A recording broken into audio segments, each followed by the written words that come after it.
Buenos dias! Quick draw is like the Wild West of vocabulary retention, where the fastest draw wins. But instead of gunslingers, we've got eager students armed with markers and mini whiteboards ready to visualize their newly learned words and phrases. This method is a surefire way to get the whole class engaged and to give those visual learners a moment to shine. Here's the actionable tip.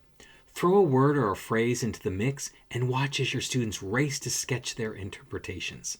It's a bit like Pictionary, but with a linguistic twist. Say sol in Spanish class, and you'll see suns popping up on boards all around the room. It's immediate, it's visual, and it's a whole lot of fun. But it's not just about the fun. There's a serious learning principle at play here. When students draw a concept, they're creating a mental image that sticks. It's like they're building a personal library of images in their minds, which is incredibly handy for recall. Plus, the act of drawing can be a welcome break from more traditional learning methods, keeping the energy in the classroom dynamic and fresh. So grab those whiteboards and let's get drawing.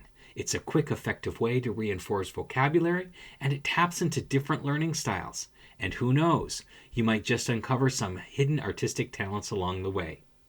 Happy comprehensible input!